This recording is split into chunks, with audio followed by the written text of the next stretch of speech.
먼저 여기 평면이 하나 있습니다. 이 평면은 84제곱미터에 보통 이제 84A 타입이라고 하는 일반적인 30평형대 분양 평면도를 하나 제가 가지고 왔는데요. 방 3개, 화장실 2개의 구조이죠. 4베이로 방들이 모두 거실 베란다와 함께 같은 면에서 바라보는 구조입니다. 주방이 좀 작은 편이고요. 그리고 가장 큰 방 쪽에 베란다가 있고 실외기실이 있습니다. 그리고 주방 베란다 쪽으로 세탁실이 위치해 있습니다. 이 아파트 평면 같은 경우는 외부 베란다도 작게 있는 것이 좀 특징일 것 같습니다. 이 평면 같은 경우는 내벽이 두껍게 된 부분 이외에는 철거가 가능한 벽들이었습니다. 그리고 앞서 얘기했다시피 공간 이동이 어려운 부분이 바로 이런 실외기실과 화장실 2곳, 그리고 주방과 세탁실을 확인해 볼 수 있습니다. 그리고 이 아파트는 세대 분전함이 있고 신발장 안쪽에 있어서 외부 노출될 경우는 아니기 때문에 이전도 쉽지 않겠지만 굳이 옮길 이유는 없을 만한 평면인 것 같습니다. 그러면 이 평면을 가지고 구성원 설정에 따라서 달라지는 레이아웃으로 한번 만들어 보도록 하겠습니다. 첫 번째 설정은 부부가 있고요. 그리고 10대 전후반의 성별이 다른 2명의 자녀로 구성된 4인 가정을 설정해 보았습니다.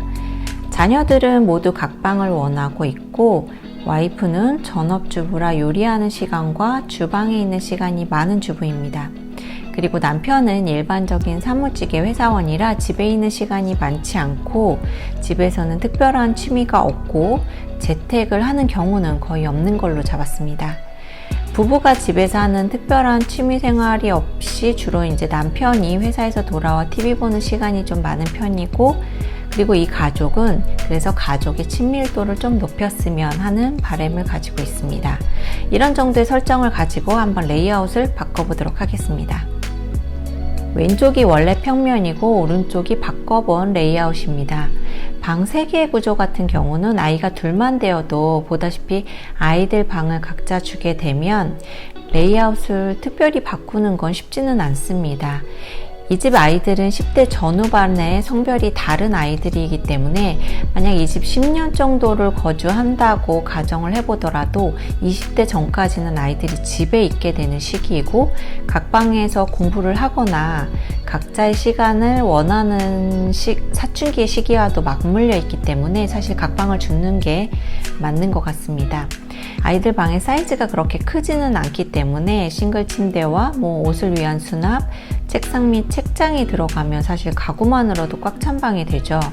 하지만 중고등학교 시절을 생각한다면 필요한 가구들이기 때문에 아이들 방의 대략적인 구성은 일반적으로 정해져 있는 거나 마찬가지지만 어쨌든 각자의 공간이 생겼다는 아이들의 만족감은 가질 수 있을 것입니다.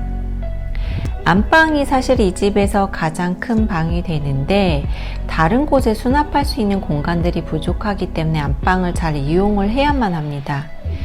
기존의 벽과 벽으로 나눠져 있던 작은 드레스룸 공간과 화장대 공간은 자리만 많이 차지할 뿐 수납력이 좀 적었습니다. 그래서 화장대 공간을 아예 없애고 문을 두기보다는 문이 없는 게이트 공간으로 공간의 전이 역할만 할 수 있도록 구분을 해주고 있습니다. 그리고 이렇게 벽면으로 D자 형태로 수납을 두고 그리고 또 침대 양쪽을 이용해서도 벽면 수납을 전체적으로 공간에 마련을 하면 아이들 옷은 각자 빼고 부부의 옷들과 계절 옷들, 이불 등을 수납을 할 수 있는 공간으로 마련을 할 수 있을 것 같습니다. 그리고 사실 여기서 더 넘어서는 물건들은 정리를 하는 게 좋을 테고요. 이번엔 주방과 거실을 보면 주방이 그렇게 크진 않는 레이아웃이거든요. 작은 식당을 둘 수 있는 다이닝 공간까지 한꺼번에 몰려 있다 보니까 조리 공간이 굉장히 작게 되어 있습니다. 거실도 그렇게 큰 편은 아니죠. 30평대니까요. 그런데 이 가족은 남편은 주로 회사에서 일을 하고 재택이 없는 분이고 퇴근 이후나 주말에 TV 보는 정도의 취미생활밖에 없다고 했죠. 그리고 이 가족이 앞으로의 삶이 가족의 친밀도가 있게 되길 원했습니다. 그렇다면 주방과 거실 공간에서 가족의 조율이 필요할 거로 생각되는데요. 사실 집에 가장 오래 머물고 사용하는 사람은 이 집의 아내입니다. 4인 가족의 식사와 집안 업무의 양으로 보면 주방이 이렇게 작아서는 효율이 떨어지기 때문에 주방의 확장이 좀 필요할 것으로 보여지는데, 그렇지만 그렇기 위해서는 다이닝이 이 공간에서 빠져나와야 하는데, 문제는 남편의 TV 시청입니다. 거실 공간에서 사실 대형 TV를 두고 3, 4인용, 4, 5인용 소파를 두면 사실 더 이상의 레이아웃을 바꿀 수 있는 건 없습니다. 원래 분양 평면이 가지고 있던 레이아웃을 그대로 사용해야만 하겠죠. 하지만 이 집은 가족은 앞으로의 삶이 가족끼리 친밀감을 높일 수 있기를 바랬죠. 사춘기 아이들과 부부가 사실 친밀하기는 부모의 원래 성향이 다정다감하고 가족적이면 모를까 일반적으로 쉽지는 않은데요. 일단은 같이 모일 수 있는 환경이 중요한데 거실 공간밖에 없겠죠. 거실에서 TV가 자리하게 된다면 TV가 주는 비주얼적 압도감은 크기 때문에 모이더라도 다른 활동이라던가 대화를 하긴 힘듭니다. 그렇다면 남편의 조율이 필요한 것 같은데요. 남편이 TV를 안방 쪽으로 작은 걸로 옮기는 것도 방법일 거라 생각합니다. 거실에 TV가 없다면 식탁 테이블을 크게 거실로 옮길 수가 있고 주방의 확장도 가능합니다.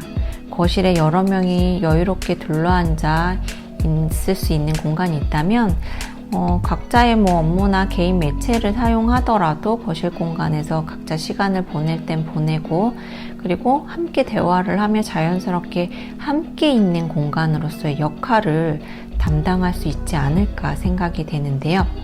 그럼 이렇게 첫 번째 설정 가족이 한번 레이아웃을 만들어 봤는데, 사실 별거 없을지도 모르겠지만 아주 새롭게 바꾼다는 거는 요즘 세상에 쉬운 건 아닌 것 같습니다. 나만의 스토리를 만드는 것이 중요하죠. 이런 과정을 통해서 만들어진 공간은 이 가족에게 과연 어떤 의미일까요? 그냥 각 방이 있어야 되고 주방, 거실 이렇게 있어서 그냥 들어가는 공간보다는 각자에게 의미가 부여되는 그런 공간이 되지 않을까 싶습니다. 그러면 다음 설정 보도록 하겠습니다. 이번에는 앞의 설정과 같은 4인 가족인데 아이들의 경우가 좀 다르게 설정을 해보았습니다.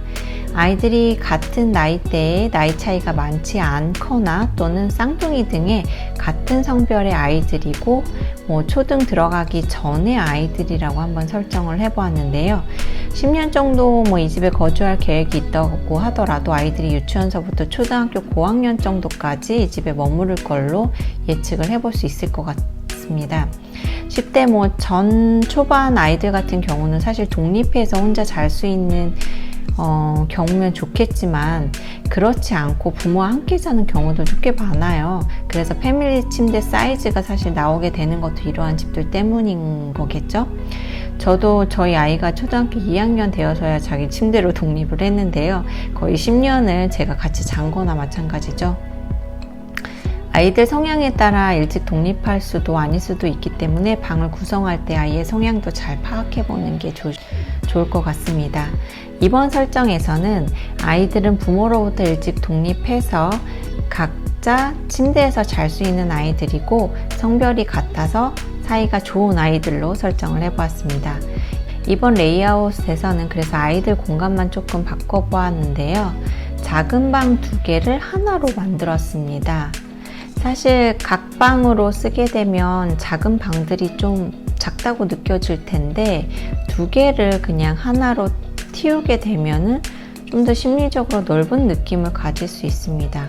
그리고 아이들이 이 나이대는 아직까지는 부모의 도움이 필요하고 아이들이 노는 영역이 꽤 넓은 나이대이기 때문에 오히려 아이들의 공간이 넓으면 자기들 방에서 보내는 시간을 좀 더 늘릴 수가 있겠고, 이 나이대에 보통 물건들이 서로 공유가 되기 때문에 오히려 방을 넓게 공용방으로 만들어주는 게 둘이 잘 놀고 자기도 하고 그리고 둘의 유대 관계를 좀 더 돈독히 할 수 있을 거라 생각됩니다. 그럼